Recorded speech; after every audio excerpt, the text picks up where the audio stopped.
Subscribe now and press the bell icon. Never miss an update.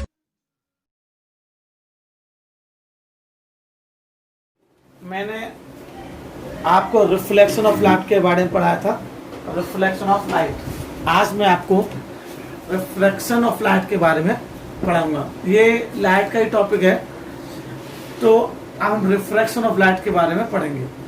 Refraction of light, आपको पता है कि जब भी कोई लाइट रे जब किसी मीडियम में ट्रैवल करती है तो वो स्ट्रेट लाइन में ट्रैवल करती है, स्ट्रेट लाइन में प्रोपेगेट करते हैं। आप जानते हो, मैंने इससे पहले चैप्टर बताया था।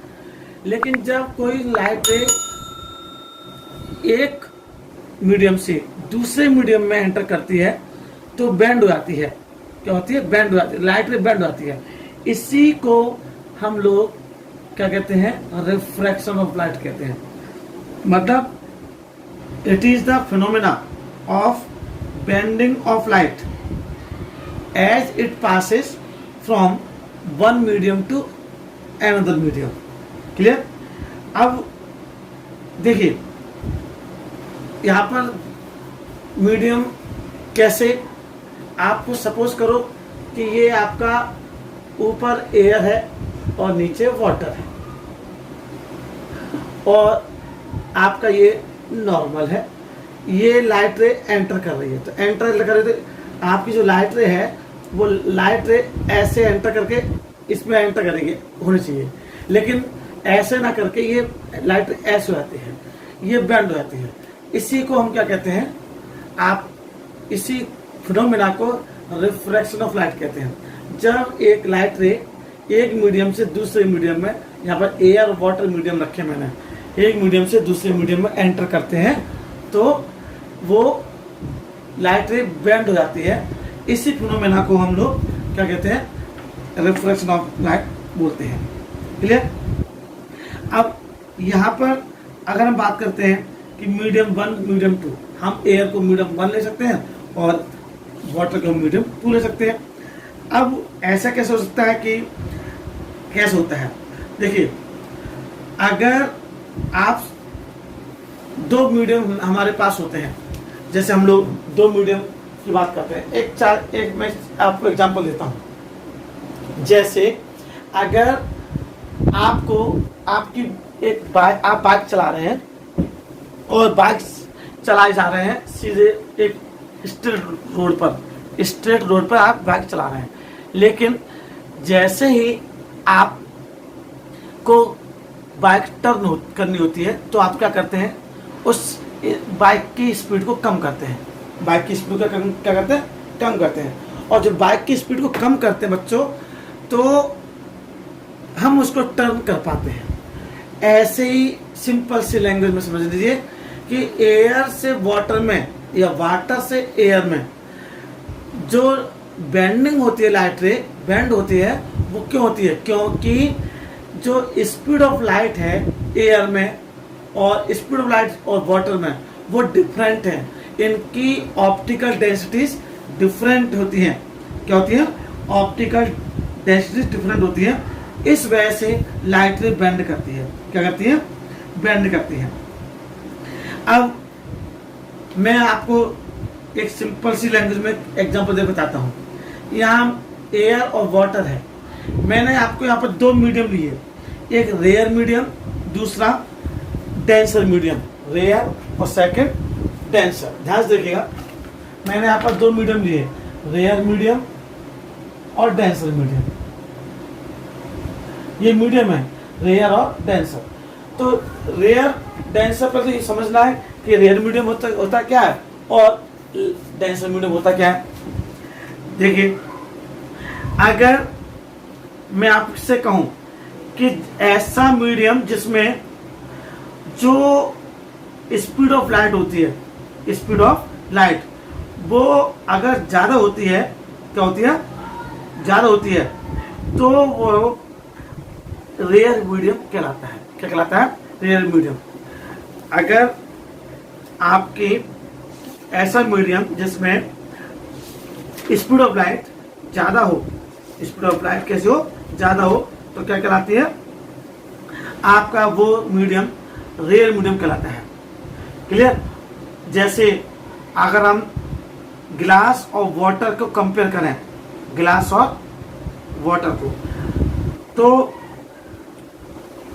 इन दोनों में अगर इनसे भी ज्यादा अगर कोई रेयर मीडियम है तो वो एयर है। क्या है? एयर। तो ऐसा मीडियम जिसमें स्पीड ऑफ लाइट अधिक होती है, ज्यादा होती है, क्या कहलाता है? रेयर मीडियम कहलाता है। और अगर प्रकाश जो स्पीड ऑफ लाइट कम होती है तो वो डेंसर कहलाता है। क्या कहलाता है? डेंसर। अब देखिए, मैंने आपसे एक चीज कहा था कि अगर मीडियम 1 से मीडियम 2, अगर रेयर से डेंसर धांस देखेंगे। मैंने आपका एक ऐसा फिगर बनाया जिसमें रेयर मीडियम है, दूसरा डेंसर मीडियम है, और रेयर से डेंसर मीडियम में जब कोई लाइट रे एंटर करती है तो वो नॉर्मल की तरफ बेंड होती है। किसी तरफ होती है? नॉर्मल की तरफ बेंड होती है। और जब मैं आपको एक और फिगर बनाता हूँ दूसरे वाले का, अगर कोई लाइट रे, यहाँ पर डेंसर लिखेंगे और यहाँ रेयर लिखेंगे, अगर कोई लाइट रे एंटर डेंसर से रेयर में करती है तो वो किससे? नॉर्मल से दूर चली जाती है। क्या करती है? नॉर्मल से दूर चली जाती है। कब? जब डेंसर से रेयर में जाए और रेयर से डेंसर में जाए। रेयर से डेंसर में जाएगी तो वो नॉर्मल की तरफ बेंड करेगी, और अगर डेंसर से रेयर की तरफ जाएगी तो वो नॉर्मल से दूर जाएगी। ये क्या है? ये आपका रिफ्रैक्शन ऑफ लाइट बेंड कब करती है? जो लाइट रे है वो बेंड कैसे करती है? क्यों करती है? क्योंकि ऑप्टिकल डेंसिटीज डिफरेंट होने की वजह से, ये लाइट रे क्या करती है? एक हमेशा बेंड करती है। और मैंने आपसे एग्जाम्पल बताया कि जब एक लाइट रे रेयर से डेंसर की तरफ मूव करेगी, एंटर करेगी, तो लाइट रे बेंड नॉर्मल की तरफ होती है, और अगर डेंसर से रेयर में लाइट रे एंटर करती है तो नॉर्मल से दूर बेंड करेगी। क्लियर? तो आपको पूछा जाएगा कि रिफ्रैक्शन ऑफ लाइट क्या होता है? क्योंकि इस डिफरेंट स्पीड ऑफ लाइट की वजह से अलग अलग मीडियम में अलग अलग उसका स्पीड ऑफ लाइट होती है। इस वजह से उसमें ये जो लाइट होती है उसकी क्या कहलाती है? हमेशा बेंड करती है। अगर रेयर से डेंसर होगी तो रेयर से डेंसर में नॉर्मल की तरफ बेंड करेगी, और डेंसर से रेयर में एंटर करेगी तो वो नॉर्मल से दूर बेंड करेगी। क्लियर? अब यहाँ पर मैं आपको एक नया टॉपिक बताता हूँ, रिफ्रैक्टिव इंडेक्स। ध्यान से देखिएगा, यहाँ पर रिफ्रैक्टिव इंडेक्स की बात करेंगे। Refractive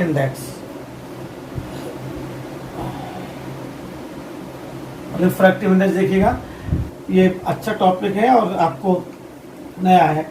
refractive index,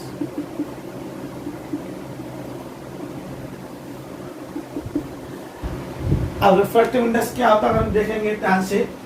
refractive index क्या होगा अगर हम लोग उसको एक सिंपल लैंग्वेज में देखें तो it refractive index of a medium is a physical quantity. Physical quantity होती है which gives a measure of the angle of bending of light. सुन लीजिए, एक मीडियम से दूसरे मीडियम जो एंटर करती है उनमें ये बेंडिंग ऑफ लाइट जो होती है वो कितने डिग्री का मेजरमेंट देती है, ये रिफ्रैक्टिव इंडेक्स मेजर करता है। रिफ्रैक्टिव इंडेक्स क्या करता है? कितने डिग्री पे बेंड कर रही है उसको मेजर करता है, और ये हमेशा दूर सेकंड मीडियम के रिस्पेक्ट से वन मीडियम को किया जाता है। जैसे रेयर से डेंसर, डेंसर से रेयर में कितने डिग्री पर ये क्या करती है, बेंड होती है, ये बताता है। तो refractive index of a medium is a physical quantity which gives a measure of the angle of bending of light. Light रे जितने डिग्री पर आपकी बेंड होती है वो मेजरमेंट कौन करता है, रिफ्रैक्टिव इंडेक्स। इसको कैपिटल स्मॉल एन से रिप्रेजेंट करते हैं, स्मॉल एन से रिप्रेजेंट किया जाता है।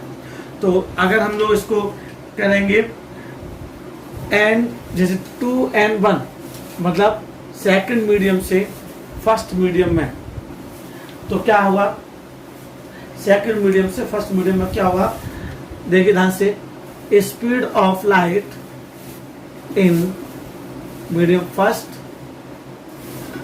और speed of light in medium 2, speed of light in medium 2, इसके ऊपर न्यूमेरिकल भी होंगे।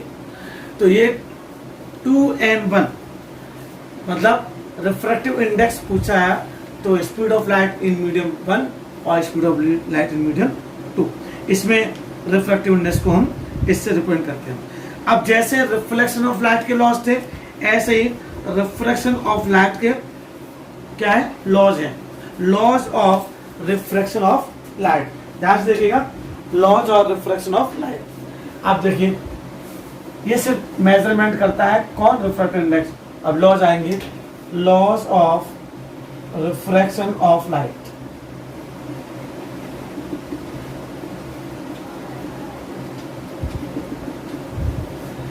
अब इसमें भी 2 लॉज हैं। पहला लॉ तो वही है, पहला लॉ क्या है, the incident ray, the refracted ray and normal all lie in the same plane, all lie in the same plane. जिसमें पहला था, पहला उसमें था सेम, ऐसे इसमें रिफ्रैक्टिव आएगा, the incident ray, the refracted ray and normal all lie in the same plane. Second देखिए ध्यान से, सेकंड लॉ में डिफरेंस है, बहुत ज्यादा different to the when light propagates from one medium to another medium. जब light ray एक medium से दूसरे मीडियम में एंटर करती है, तो ध्यान से देखिएगा, तो जो refractive index of medium of sine of angle, ये जो रेशियो होता है sine of angle of incidence and sine of angle of refractive, वो कांस्टेंट होता है। इट मींस साइन आई, ये सेकंड लॉ है, sine I upon sine R equal to constant, equal to constant, ये कांस्टेंट होता है। इसको हम स्नेल्स लॉ भी बोलते हैं। सेकंड लॉ को हम स्नेल्स लॉ भी कहते हैं।